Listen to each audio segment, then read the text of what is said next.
Advertising has us chasing cars and clothes, working jobs we hate so we can buy shit we don't need.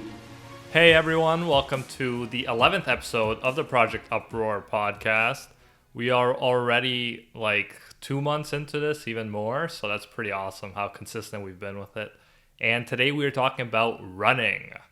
Yeah, we are. The reason we decided to talk about this topic is because over the weekend, Igor and I actually, I don't want to say competed, but participated in our first. Well, you competed. Yeah, I tried a little bit hard, yeah. But we participated in our first ever, I would consider it was a 10-kilometer Yes, it race was. or Run, not whatever. run, I guess you'd consider it. So we had been training for this since the new year when we decided to get up early at 5 a.m.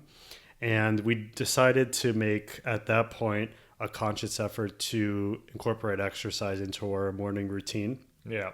So basically what happened at first was when we decided, okay, we both have this mutual goal to get up early, to get a head start on the day. We thought after reading and listening to a bunch of different people talking about their early morning stories, they all said we start the day with exercise. So we thought that would be a good idea. And at first we were going to the gym and just kind of exercising without any specific goal in mind. We were just doing it for the sake of doing it. I knew I was going to do, to be fair, a half marathon by the time we started. Oh, that was always my plan. See, like if you turn around, you can kind of see on my wall there. That was one of my plans. But yeah, I remember when we started, we were running like 15 minutes and you didn't want to run more than that. Yeah, actually, I remember we were doing 15 minutes and I was doing this other machine I wanted to go after. And you're like, no, let's stay on the treadmill and continue to run, build stamina. So we decided to do that. And then we had the conversation to set a certain running goal, which I'll be honest with you, it really motivated me in my routine because before, I was happy that I was exercising, but I wasn't really applying it to anything. It was just, I was exercising just for the sake of it to get healthy, which is great. But obviously sometimes, especially if you're exercising on your own, to just go and exercise, so for the sake of exercising, sometimes it's tough. If you have a long day or you don't want to wake up early and exercise, if you don't have that specific tangible goal, you can make excuses and say, well, I exercised the day before, therefore I don't need to. But when you have a certain goal, a date that you have to do something, something that is outside your comfort zone, then you force yourself and say, I can't take these days off. I have to keep going because I'm training for X. So for us, I think it really helped in my training. And we're actually going, after we've accomplished this 10-kilometer run, what we're going to be doing next is we're training for October of this year, 2019, for a half kilometer, which I believe is just over half marathon, which I believe is just over 20 kilometers. So eventually our goal is to, down the road, be able to run a full marathon. We obviously know we can't get there at this point. There's small steps you have to take, similar to other things we've talked about in some of the books we've looked at. So we're taking it one step at a time, but we're happy with how the run went on Saturday. And Igor, I don't know if you want to talk about your experience that day. Yeah, definitely. So when it comes to running, I've been running for a while. And just to show you guys the medal we got, which I didn't even know, that was really cool how we ended up getting a medal. And there's a medal for every single when you do, whether marathon, half marathon, 10K or whatever. There's even what was that, 50K? Like the ultra marathon thing? 50K. Yeah, so like there was some pretty cool stuff. And that was a really cool experience. This year, at the beginning, I knew I wanted to do a half marathon. Ryan, I wasn't sure. This was before even Ryan started kind of running with me.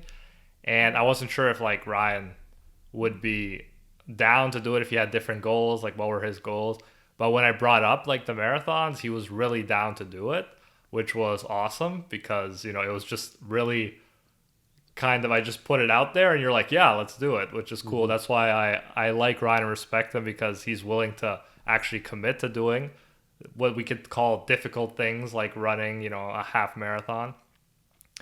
Then there was the situation of preparing, and yeah, I always thought like I was in good shape. I ran, let's say, like 3 to 4 times a week. Sometimes ran 30 minutes. When I couldn't run 30 minutes, I ran like 10 minutes.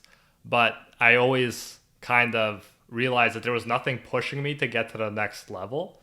I was just kind of like, okay, but I really wanted to push it to the next level of fitness and actually get my ass in gear, so to speak. And Murakami, which is a writer who wrote a book called What I Talk About When I Talk About Running. And I love his other books like Norwegian Wood.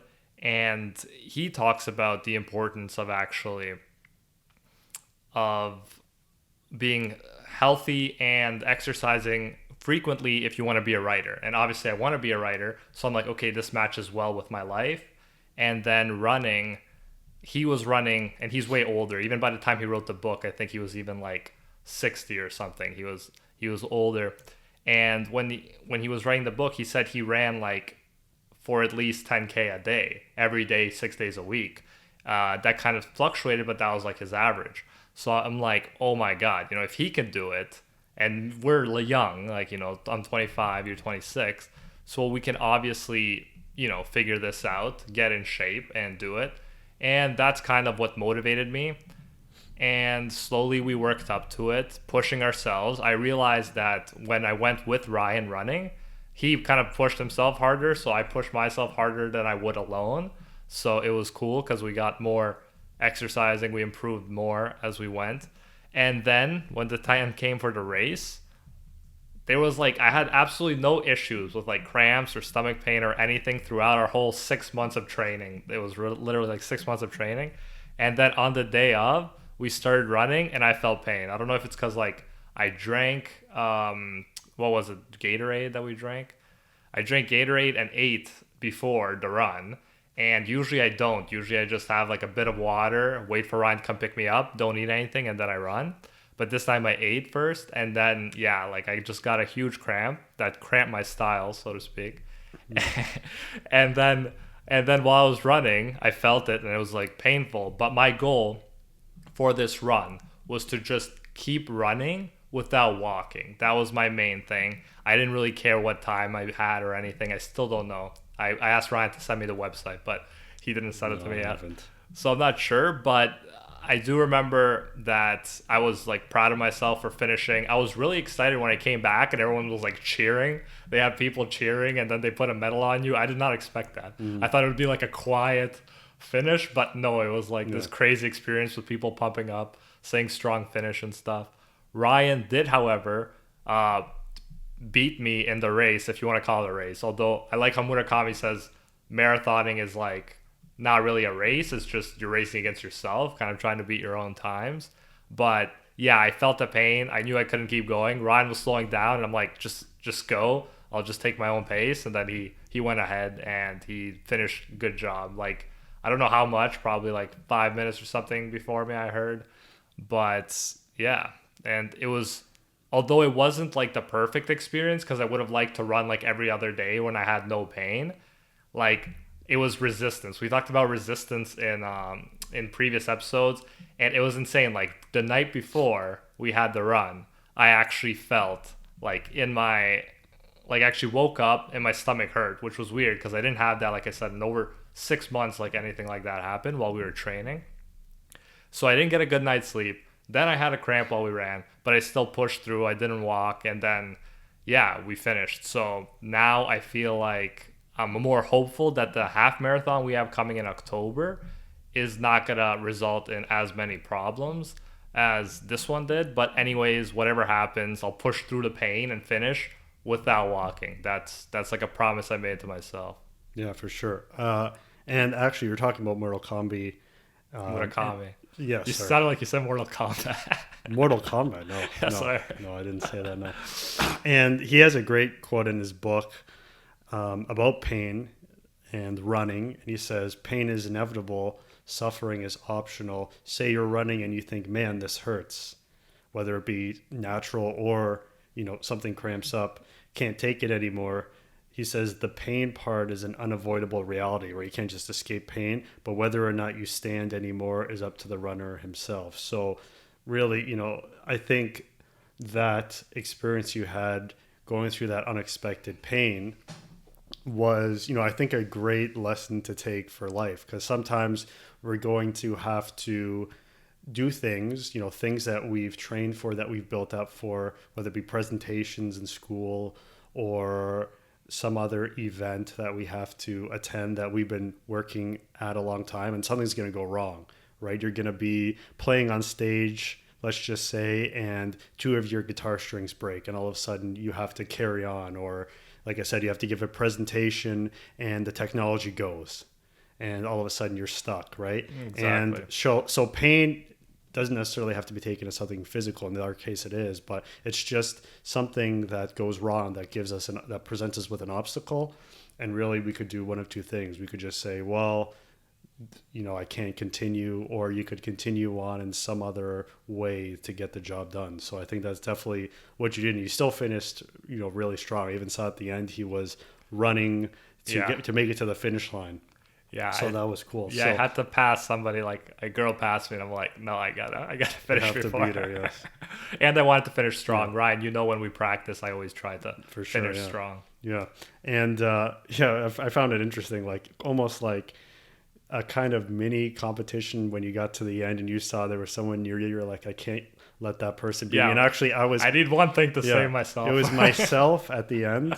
I was running with this older gentleman who looked like he was probably almost 70 years old. And it was us kind of neck and neck. And then what happened was we came across near the end this road where there was this motorcycle convention, all these motorcycles driving by without stopping. And there was a crossing guard. He's like, hey, you guys got to wait. We were neck and neck. And this guy didn't listen to him at all and just kept going, because you could tell he was competitive, and cut the motorcyclists off. And I like that, yeah. And I'm like, oh, and the crossing guard's like, well, he takes his own risk by doing that. He gets run over. But I ended up catching up. I mean, I'm not gloating that I beat him. What I'm more interested in is, like, I just can't believe the stamina on this guy. Like, this guy is probably triple my age, and he is going at it, as hard as I am. And I'm like, I don't know how he's able to do that. I was impressed by that. Yeah. And even I believe the person who finished first in the race, I believe this was true, don't quote me, or at least first or second, was like over 60 years old, this older woman.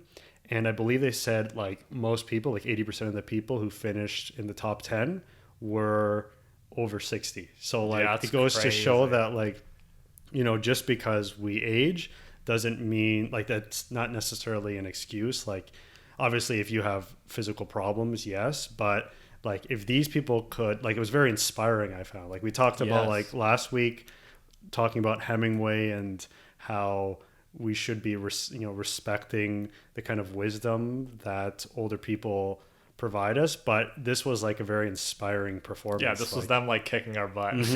And there was actually one guy who was near the end, but nonetheless very inspiring. He had obviously he had a couple of physical disabilities. It looked like he had something wrong with his leg and his arm, but he was still giving it his all, like going through that pain. You could tell he was going through discomfort, and it was just running on the way back and seeing him, it gave me that jolt of energy. Like, wow, like this guy is giving it his all, and probably not only because of his age going through a lot of discomfort, but also with his condition, and he's not making an excuse. He's not stopping. And I'm like, wow, like it really inspired me to want to continue running and continue with other things in my life, right? It's like, it's not just inspires you to run, but inspires you to do the work in other areas. So definitely that was very cool to see.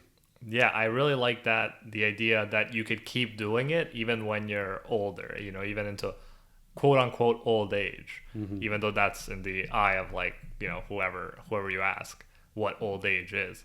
But when you look at that, yeah, I feel like inspired. Murakami started running at 33. Like, he's pointed that out in his book. And he started writing at 29. They started running at 33, which means we have like 7-8 years head start on him running wise. But yeah, and looking all these people, Murakami, all the people we saw, people in their 60s, 70s, still running, some beating us. I mean, it's very inspiring, and I like that about writing, that some of the best works of art were created by people in their 60s and onwards, like the Brothers Karamazov by Dostoevsky, and how long you can do that, as opposed to something like professional sports, as in soccer or tennis or something, where, let's say, in your early 30s or mid 30s, you kind of like, already going downhill.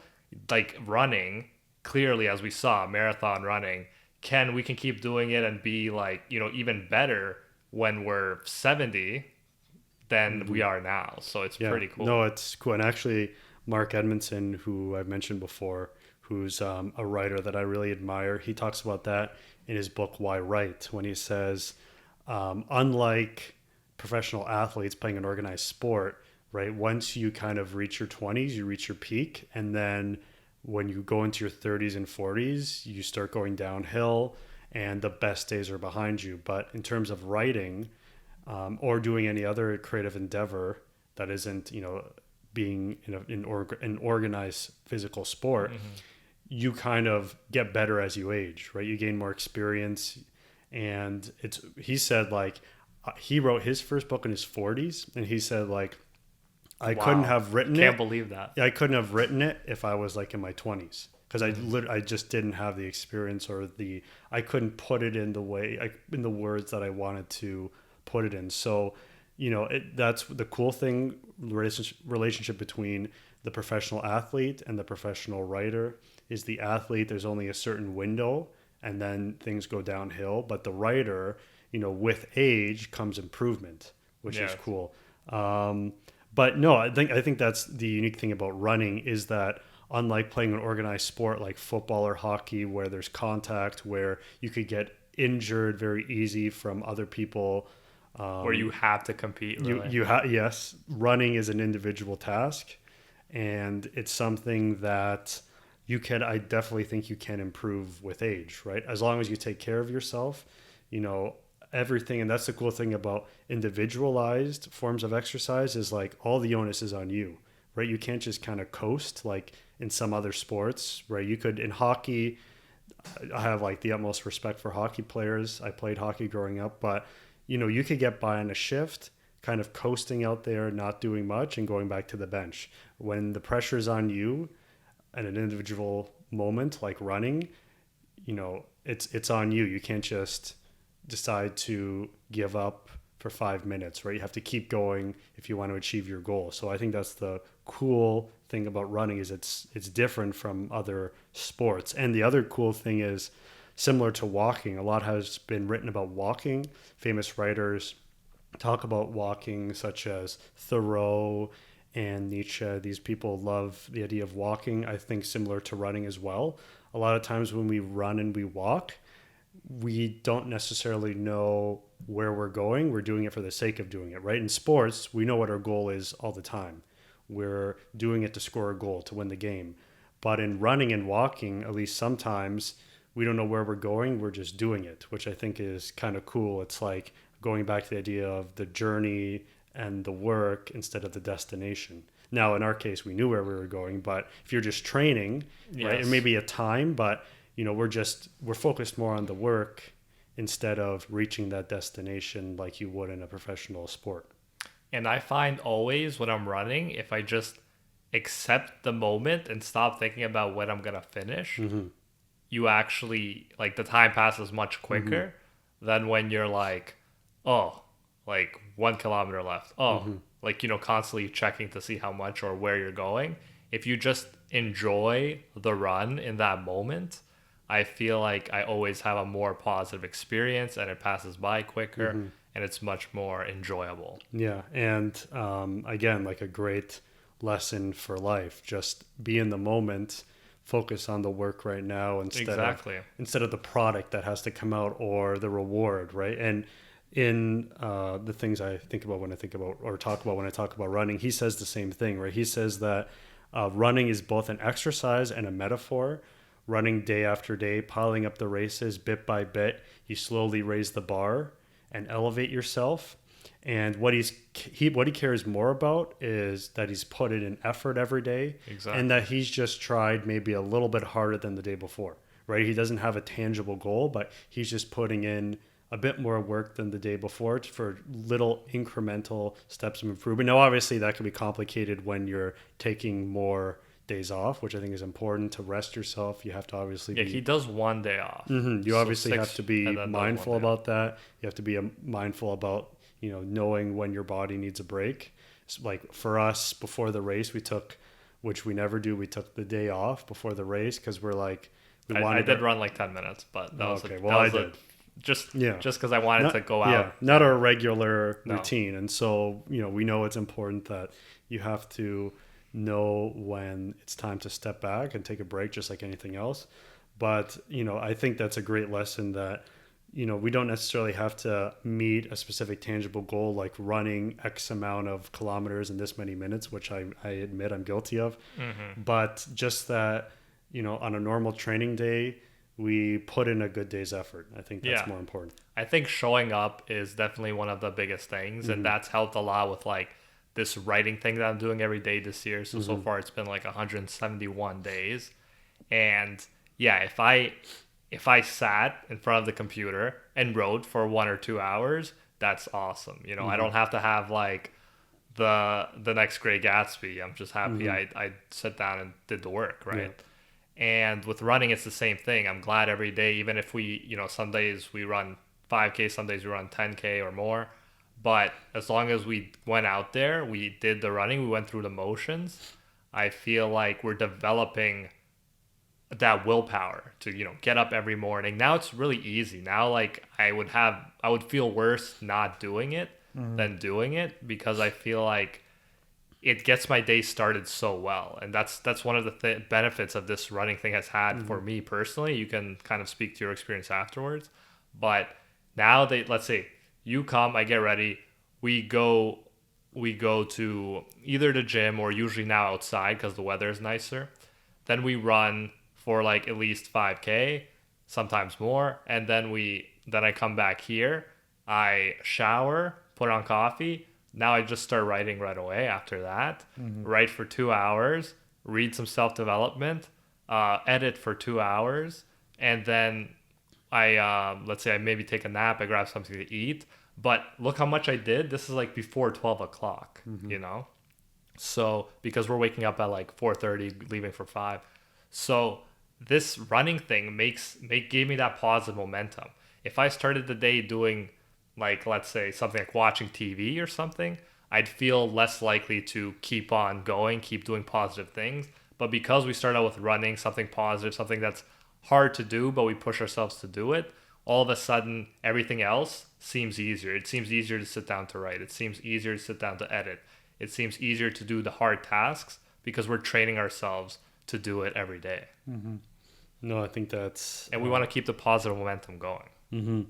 And I've met people like people I've worked with and other people who talk about wanting to get up early and exercise more. And again, like I recommend if you can find someone, it makes life so much easier when someone keeps you accountable, even if they're not physically there. But if you could even set up a system with someone who has, a similar goal or a different goal, but they're not motivated, have some sort of buddy system in place where either you send a message or a phone call, or if you can physically, do that thing together, that's great.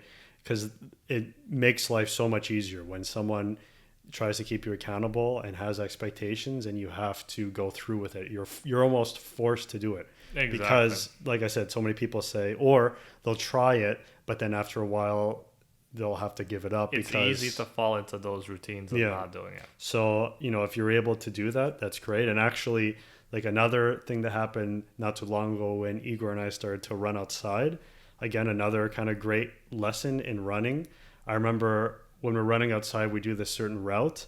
And when we're trying to run back to my car, I'd always take this kind of like shortcut, and he's like, no shortcuts, and he ran all the way around the sidewalk, and I'm like, this guy's an idiot. Like, I could walk right to my car right here. But I'm like, oh, that's actually kind of a good lesson for other things, right? For practicing music or for writing, right? We can't just take shortcuts for improvement, right? If we took the easy way out, we're not improving, right? Yeah. So I think the idea that we have to go through the whole process is important. So again, like running, similar to what I said earlier, it's not just this act, running. It's this metaphor that applies to so many different things.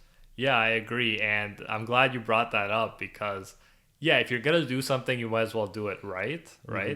And I just finished a book on mastery, not the Robert Greene one, but another one, which talks about mastery as well. And in that book, it says the difference between like a master and the rest is a master puts in that extra 5% effort every day. You know, he does that a little bit extra. So although it seems like no big deal to like, you know, go through the shortcut or to take the long way and finish strong, I feel like those little changes add up like over time. And you're also, everything you do reflects the kind of person you're building and your character. So yeah, if you're less likely to take shortcuts during the run, you're going to be less likely to take shortcuts in other areas of life. So that's kind of my mentality for that. But yeah, I do remember you always come around. You always started actually joining me with the run, the long run later. No, yeah, for sure. So I had something here. Oh, something else mentioned in the book, Mortal Kombat's book, is which I find interesting, is running as this meditative process. He talks about how being active and running every day makes it easier for him to hear his inner voice, which I think is really cool. Because so often we live in this busy, plugged in, connective, and I say connective kind of with quotation marks, because even though it may seem like we're connective with our devices, are we actually connecting with each other? It's questionable. So we live in this hyper connective world, age of, a lot of people coin it the age of distraction, the information age.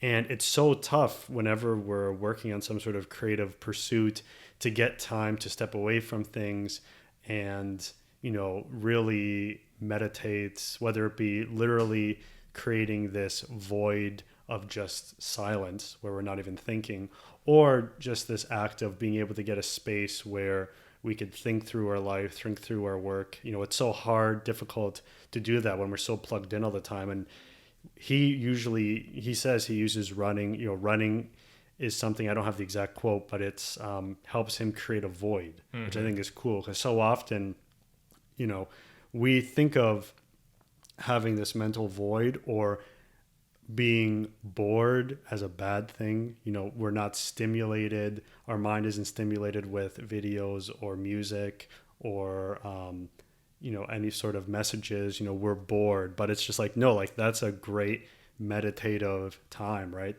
And a lot of philosophers talk about boredom, the productiveness of boredom and voids.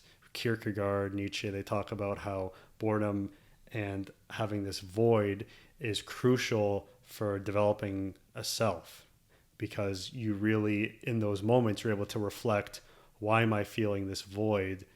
Am I missing out on something? What am I missing out on? Or is it some other anxiety I have? So I think, I really like how he talks about running as not just this physical act, but this mental process, there's mental processes going on. It's almost like a spiritual act as well. And so I really like, looking at running as this meditative process. Yeah, and I feel like you mentioned a good point where you could think about life or whatever, but there's also that like idea of just clearing the head. And obviously you start out, sometimes you're thinking, but often you lose yourself in like that void where you're creating space where, like meditation, you're kind of just being in the present moment, not overwhelmed with thoughts, problems you have. Let's say if you're working on an essay or something that seemed immediate, seem far away, like they're not really issues anymore. You're in the moment. And I feel like we need, especially the more, let's say, stressful or just busy lives we live and the more responsibilities we have, I think we need to actually make more time for stuff like running, stuff like meditation, stuff like even like naps, to break up those periods of a lot of work, a lot of stimulation with periods of rest and with voids and places where we could just unwind after being so busy or feeling so much, like, let's say, stress or whatever it is. I know running, and in the book he talks about one of my favorite things, which is that when he runs, he takes, let's say, pain or something that he experiences. Let's say someone offends him, his wife doesn't understand him as he like wishes she understood him, and then he takes that pain and he runs extra that day, or he like runs further. He turns pain into something positive, into something that's making him stronger as a human being. And I love that idea. When I went through a lot of hard times, like, I went to running. I've been running not as consistently as me and Ryan have been running this year, but I've been running for like years, for probably like 3 to 5 years. And when I had really difficult times, like whether I was just feeling stressed out or going through hard, difficult life times, running helped me out big time. And I recommend it like to anyone who feels like they would benefit from it. Obviously, running is not for everyone. You can find your own thing if you don't feel drawn to running specifically. But for me, it's definitely always, I felt if like I had even worried about an essay or something or anything, if I just went running afterwards, I felt a lot better. I felt like my mind was clear. I felt like I had more perspective on the issue, and all around you turn that negative feeling, that pain, into something positive. You made your body stronger. You've kind of exercised it out of you, which is a cool thing. And he talks about that in his book when he says an unhealthy soul requires a healthy body, right? So often we think mental health or personal development is disconnected from physical health. They're both two different things, but no, they're one and the same, right? Like, our mental muscles are connected to our physical muscles. And I remember when I was in grad school, the thing that helped me get through grad school, my second semester, was taking a break from my work. And I didn't do a run, but going for a walk. It helped create that void, clear my mind. And yeah, like, it was still exercising. I was still getting up, which at the time was something I rarely did. I was so busy in my work. And like so many other students, we're so consumed with our expectations and deadlines that we forget about our physical self, but they're both highly connected. So I definitely think, there are mental benefits to be gained from putting in some physical work. Yeah, 100%. I feel like when we move our body, it'll completely change kind of our emotional state at the moment. I feel like even if you're, let's say, feeling down, as soon as you start moving body, that mental state transforms. So it definitely helps dealing with all sorts of stuff, from like anxiety to like depression to just being down. Like, exercise can always help you deal with whatever it is. And obviously you accompany that naturally with also healthy eating, reading good books that like nourish your mind, living a life you want to live, where you're going for a job you like doing, and stuff like that, building a social network environment where you have people who support you. All that's a part of it, but running has definitely been a huge part of it for me. Just building off that social network, like, I just want to go back to the race, and something that, again, you touched on, which I found was really cool, was how everyone was in it together. And when we came back, you were getting cheered on. Yeah, and I was like surprised. Really, like, there was a book that was recently written about this phenomenon, and I forget what it's called. This author was featured in the Art of Manliness podcast, but he wrote a recent book about ritual and community, and how in today's society, we're a very secular society. We don't necessarily have secular rituals where we come together and encourage each other, right? We have these individual moments, but we don't really, we have less and less these spaces where we come together and send positive vibes, right? They're like obviously in the religious world, we have churches. I like that, send positive and vibes. Really, this event, like even if you don't necessarily want to participate, there's always like walking alternatives to these events. But even like going, like if you see a local marathon or run or race, just going there, I think it's kind of a cool thing, like just going there and like supporting other people. It's so unconventional in today's culture, right? So often we're in so many things just for self gain, and going somewhere else and cheering on someone else is a really cool experience. So I really liked that community aspect. And actually talking to someone else who'd been doing races for a long time, they said like the one we went to isn't even like, that was a small version of what they're used to. Like apparently in other places like Nashville, even Toronto, Boston, there are the ending is such a celebratory event, right? And such a great kind of community builder. And it's really cool because there's people who come all around the world. Like when I was signing up, there was someone from Germany in front of me, and he came for this. And it was like, well, like you're connecting with people outside of your immediate circle and building these relationships. So I think it's really cool how I really appreciated and never really expected that community aspect of the run. And again, that's something like I look forward to in the future because when I was done my race, I wasn't just going off and, hiding and going on my phone and just being a recluse. Like I was staying at the finish line and I was, cheering on the people who were finishing afterwards. So it was a really cool experience.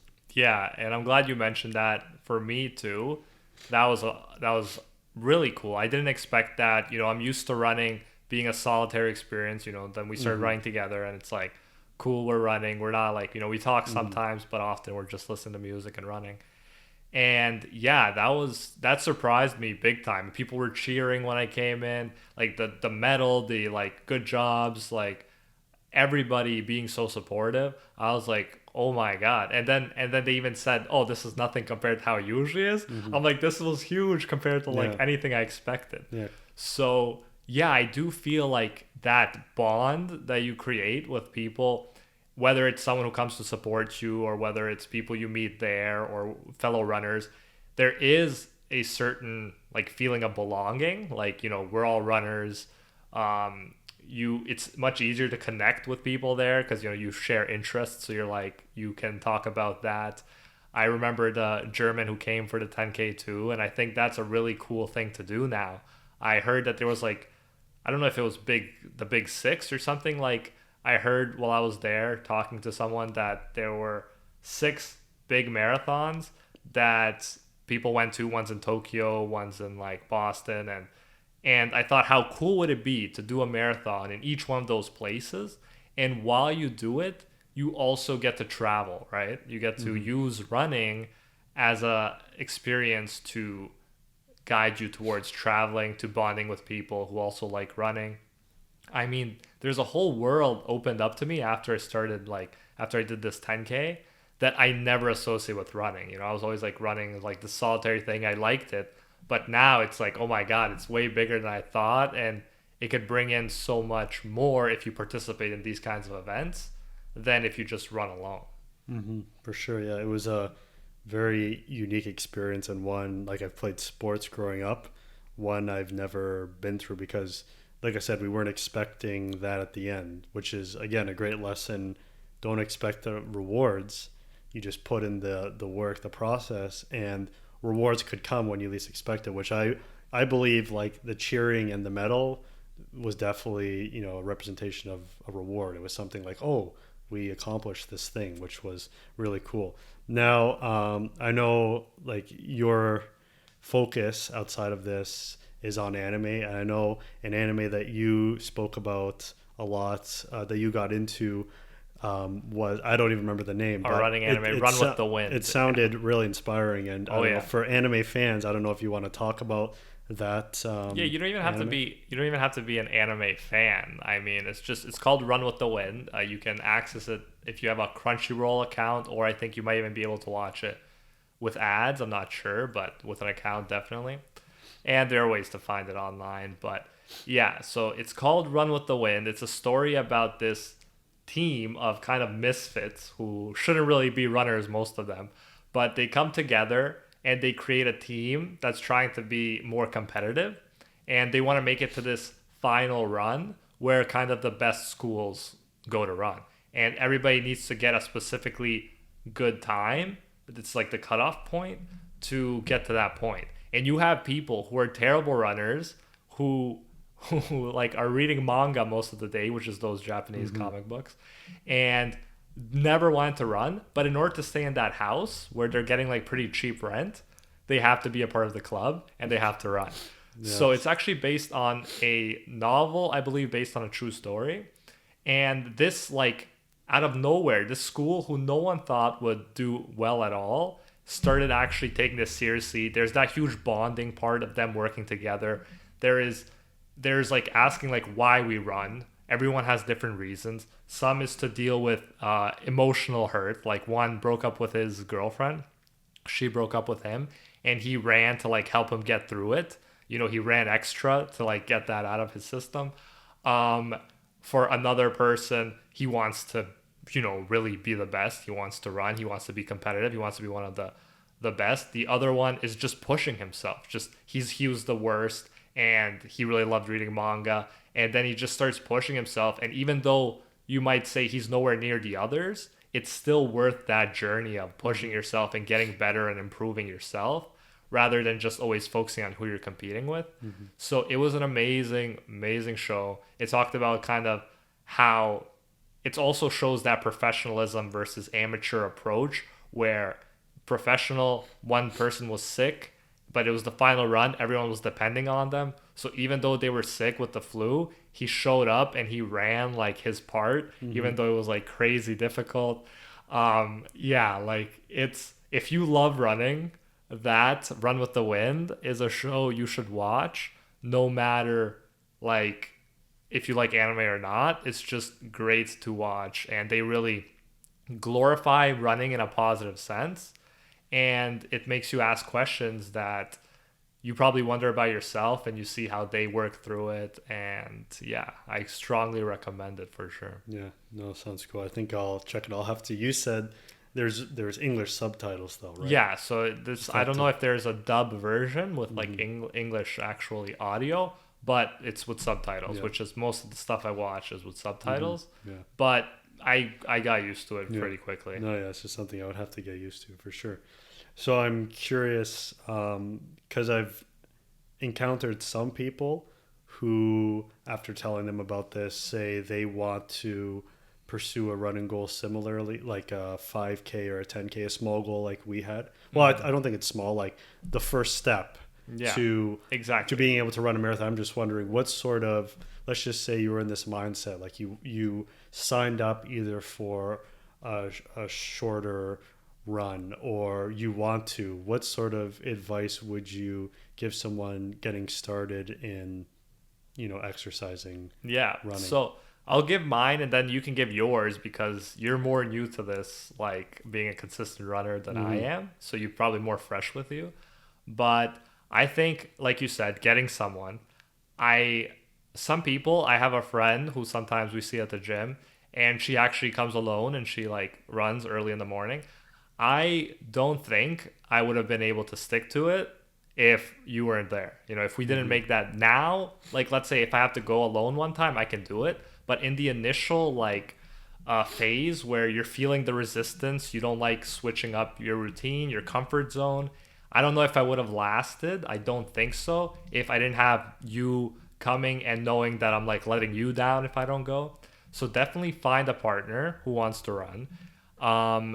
What else you can do is obviously start slow.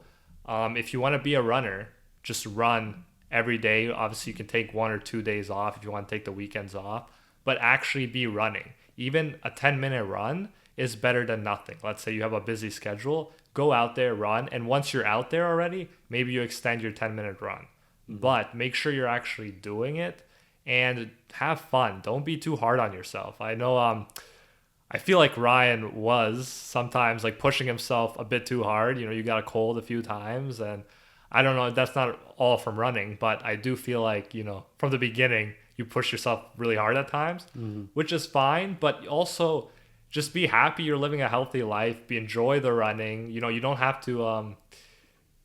to always be pushing yourself harder and harder. Some runs can just be runs of joy where you're just, you know, taking your pace, enjoying the moment. And yeah, that's the advice I'd give. Don't have too high expectations. You can, again, long term, you can have high expectations, but be patient and be realistic. So I had right away half marathon goal. I never even ran close to that at the beginning of the year. And then I'm like, okay, so what we're going to do is sign up for a 10K first, train for that, then after a half marathon, right? So I'm working my way up. So don't just be like, okay, next month I'm going to do a marathon. You know, that's not how it works. You need to give your body that time to get used to it. Because I hear your breathing can get accustomed to it quicker and your heart, but your body, your legs, right? You talked about your knees hurting a few times when we were practicing, and that will take longer to adjust. So you have to actually give it time and not rush to be like, I need to finish a marathon. Yeah, well, I think it's so different when you're talking about running on the treadmill or running outside, because I found when I started running outside, my body, even when I was running at a slower pace, my body was so much more sore afterwards because you're moving in different directions. You're going uphill, you're going downhill. Your path sometimes isn't even. So it's interesting to test your body both inside and outside, because you're going to notice it. For most people, it has a different effect on their body. Yeah, like I did a mile when I was a kid, and one of my friends was doing like more than a mile, like running on the machines every day, right? And he was like, I'm so ready for this. I'm so ready for this. And then he ran, and there was like a lot of hills in his area and stuff, and he couldn't finish running. He had to walk. Like I remember specifically, he was like done. He was exhausted, and he's like, I don't get it. I ran, like, but it's a different situation when you're running inside. That thing you're running on is padded. You stick to the same kind of same pace, so you can kind of get used to it. Obviously, you can pick no incline, or if you do, it's consistent. So definitely, it's a different beast altogether. And don't make the mistake if you're training for a marathon or even a 10K or 5K. Don't make the mistake of thinking that on the machine 5K is the same as running outside. Okay, I thought you were going to say something else. It's a completely different beast, because you're dealing with maybe heat, maybe wind, all these conditions that you just never get inside. No, I thought you were going to make a joke how originally when we were running on our treadmill, we didn't realize that the metric system was in miles. So it was quite a humorous and very... like exciting moment when we realized originally that the 5 on the machine we were training on was actually 5 miles, not 5 kilometers. Because at the time I'm like, how are we ever going to run this 5K, this 10K race? Like, this is a tough race, which actually, if you convert it, like is equal to almost 20 kilometers, 10 miles, right? So it's interesting how we just had this wrong mindset, but it did help us, because we're like, oh wow, we're ahead of the game. Exactly. I secretly thought like maybe it could have been, but I didn't let myself believe it could have been, because I knew that if we thought it was kilometers and it turned out to be if we thought it was miles and turned out to be kilometers, that would be a huge blow for us. So I'm like, whatever happens, we'll assume the worst case scenario, and then we ended up being wrong, which was nice. We just all of a sudden got all these kilometers. We're like, we were ready for the 10K already. But yeah, that was a funny story. Anyways, I just want to add one piece of advice to build on Igor's, and this is actually a piece of advice he uses. And so his piece of advice, which I like, is don't stop. I really like that. So again, speed isn't the end goal, which something again I struggle with. A lot of times I go for speed, but I think what matters, what builds character, is not stopping. And so many times it was funny because about a month ago I was at the gym and I was training for this. I was going at a fairly decent speed. It was near the end of my run, so I was going usually I like to speed up near the end, just to give it my all. And this young it looked like this young, maybe grade 9 or 10 high school kid came up machine beside me, and he saw my speed, and he was like, man, like this guy's probably been running like this the whole time. I got to outrun him. So it was funny because right off the bat, without even easing into it, he went my speed, which I couldn't even do. He went my speed and maybe lasted about 30 seconds. And then he stopped and left the machine. And it's just like, you know, this kid, and I'll be honest with you, if I was in high school, I would have probably done the same thing. But like this kid's thinking what matters most is running as quickly as you can and outdoing people. And really, I think what's a good approach is go at a decent pace that you could keep for a long time. And if you could go quicker, that's great. But like, I think that builds more stamina. Like it helps you develop as a runner rather than going super quick and then having no energy after 2 minutes and then having to walk for the next 10 minutes because you burnt yourself out, right? It's just like anything else in life, right? You don't want to burn out doing certain things. You want to keep a good pace. So just like that, running is the same way. You want to keep a good pace and not just put your full effort at the very beginning. I know the run we did, you were saying, man, I think we like went a bit quicker than we should have at the beginning yeah. Because I admit I got kind of carried away with the momentum. Because people were running. It was the first time people were like running with us and like passing us and stuff like that. Yeah, no, and for sure, like I got a little carried away there, but I think that's a trap some people fall in. You have to be going quick all the time, as you have to almost go as fast as you can every moment, which again, like going back to when we talked about the slow movement in the book we were referring to, it discussed how slow exercise actually has a great, if not better, benefit on the body than doing things burning quickly. Fat or something is more effective than running quickly. Mm-hmm. So again, there's health benefits, and I think it just helps you develop more as a runner, right? Continuing to go, but not worrying so much about running at a quick pace and then burning out. I agree with that 100%. The burnout, make it enjoyable, right? If you're making it hard on yourself every time, you're not gonna want to get out of bed. You're not gonna want to do it. It's already hard. Murakami talks about how even he has days where he doesn't want to go running, and he before asked like a professional runner if he ever has those days, and then the guy looked at him and he's like, "Of course, all the time." And then Murakami felt stupid for asking because like, yeah, then he thought it was obvious. Everyone feels the same way. Just like Stephen Pressfield talks about writers always feeling resistance and having to deal with that every day. It's the same for runners. Don't think there's something wrong with you or you shouldn't be a runner just because you have resistance to putting on your shoes and going out there and you want to sleep in. That's everyone. Me and Ryan feel the same way. Mm-hmm. But we push ourselves to actually go out and run, and it's going to be much easier to maintain if you don't, let's say, start off with like 10K, puking, ruining your knees. Mm-hmm. It's much better to take it at a slow pace. And I'm a big fan of just even starting slow, warming up, because I don't stretch a lot. I probably should stretch more, but I start out slow to warm up my body, and then I can pick up the pace. So I'm not a fan of starting like super quick from the get-go. Yeah, for sure. Is there anything else you wanted to mention about the experience? I mean, like I said, like it's interesting because we finished the run on the weekend, but neither of us felt inclined like come Monday to be like, okay, like we reached our goal, the work is done. No, let's just take like 3 months off. Like we were at it the very next day. I think that's a great like and like it's not that I even felt inclined. I'm like, okay, like this is just one thing. We got to keep going, which again I think is a great.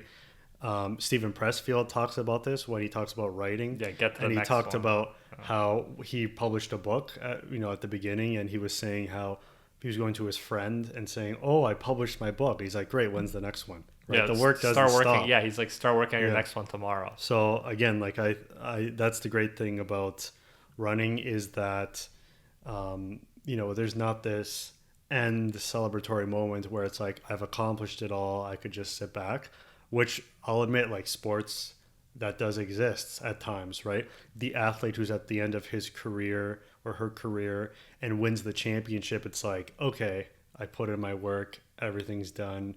It's like running is so different because once you've accomplished something, you're on to the next thing. Exactly. And I want to know how you felt at the end of the run. I felt like I wanted to keep running. I don't know about you, but I finished the 10K and I'm like, oh, like I don't feel like kind of super empty, you know? Yeah. I feel like I could keep going. But I think it's good that we got a feeling for the 10K. But yeah, like whilst I was actually running at points, we were going fast and like my stomach started to hurt. But after I slowed it down and got like my own pace and then started speeding up, I felt like I could have done more. And I was almost like a bit sad it was over already. Yeah, no, I forget exactly how I felt. I just remember I did give him my all at the end for the last bit when I saw the finish line. So I was pretty tired. I remember getting water. Yeah, they give you water, which is very nice. Warm water, but it was still good. Yeah, whatever. Yes, but best tasting water of your life. I remember I was like, oh, nice cold water. Put it in my mouth. I'm like, oh, but no, it was good. We got that. But I just, oh my goodness, what was I going to say? Just how you were feeling. Yeah, I just, I honestly forgot what I was going to say before making that water joke. But no, I was just very, at the end, I don't really remember how I specifically felt like I needed to do more. Oh, now I remember. What I do remember was the first 5 kilometers, for me, I was talking to you about this, felt so long. I don't know what it was. I don't know if it was because I didn't know where I was going to stop and turn around, because basically our race it was 5 kilometers one way and we had to turn around these pylons and do the exact same route back. So I don't know if it was because I just kept looking for the 5 kilometer rest station, but I was like, oh my goodness, like I was thinking, am I at like 6? Am I at 7? And I wasn't even at 5. Yeah, you like jumping. But then the time back went by really quick. So I remember just... Because you knew the path, probably. Yes, and maybe that was it. Maybe it was just strictly psychological. I didn't know where I was going, and I was anticipating this. But I just remember it just felt like forever to do half of it. And then on the way back, again, I saw these familiar spots. Oh, the grass is coming. I'm near the finish line. So things went quicker and more smoothly at the end. But in terms of the ending, I just remember finishing, getting the water, and my mind kind of just shut off. That's nice. And I just sort of watched the other people come after me, and saw the other people who were ahead of me. So I wasn't really thinking at the end. Nice. And that's you've acquired the void. Excellent. Maybe, At yes. that point, you were in the void. That's awesome. And I personally didn't have the same feeling as you, as in it felt long. Like to me, it passed by pretty quick. But I do think it's more difficult running on paths you've never run on, for sure. Because, you know, when we run our path where we know where we're going, you feel comfortable. You're like, okay, I know this. I know how long this is going to take. Like, I can just enjoy the run. But it's more tiring, or at least it could be more feel like longer when you're running and then you don't know which way you're going, and then you have to like make sure, and you're not sure where you're going, and you're not sure where you turn back. All of a sudden, your mind needs to think a lot more about what's going on. And even not even stress, but even thinking takes away from that void, you know, because if you're like thinking, which way am I going? Oh, they went this way, they went this way. All of a sudden, you can just enjoy the run a bit less. But once you get used to the path, all of a sudden it's second nature, and you can just focus on the running. Yeah. I do want to say one thing, which I think is interesting, and I'm curious to see if there's any studies on this. I don't know if anyone knows about any studies, you could definitely mention it. But I noticed something really interesting because I listen to music when I run. Whenever I feel like tired, usually near the end, when I'm giving it my all and I'm starting to get drained, I notice that for the most part, I usually listen to upbeat music to get me pumped. Sometimes heavier music to get Rocky. motivated. Yes, especially at the beginning. But at the end, when I feel tired, if ever I put on this heavier upbeat music, it actually makes me feel more tired. I don't know what it is. It makes my body feel more run down. So what I always do is at the end of a race, I'll change it to like some sort of like slower jazz music or something that's more slower tempo. and I feel like instantly better. Like I feel like my body isn't hurting as much. I don't know if that's just me, but it's interesting how the music changes almost the way I react to the run. Yeah, like when I was a kid, I used to listen to like, upbeat, like let's say very pump up music. That's like, let's say super fast paced or whatever. But now, yeah, I can listen to much slower paced music, sometimes even audiobooks. And like I can actually run and I can actually enjoy it. So yeah, I also think now if I have something like that's going super quick, it would throw me off because I'm just trying to run at my pace, and then all of a sudden it's like, knees weak, arms just heavy, like Eminem stuff, and then it's all of a sudden like, okay, this is too fast paced. Let's turn it down. Yeah. Because it takes you out of that meditative experience, right? If all of a sudden the music is blaring and really loud, really quick. Or if there's a fast beat, you feel the need to keep up with the beat. If it's a one I really like, there are songs that pump me up. Like I think Champions with Kanye West and some other rappers.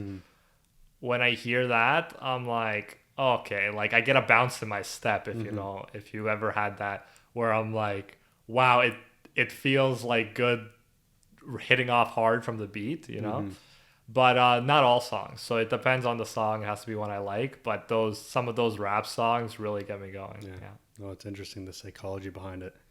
What would you say, Ryan, are the biggest benefits you got from running? That I get from running? Yeah.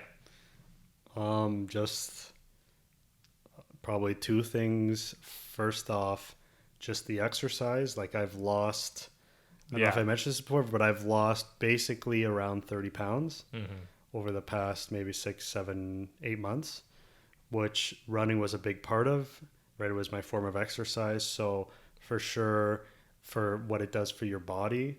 But also I just like the idea of doing something that, again, going back to the book, that gives, puts me through pain and forces me to go through that pain, right? It's just like, especially if you're on a treadmill and you're starting to feel sore or winded and you put a timer on, you notice I still have 10 minutes.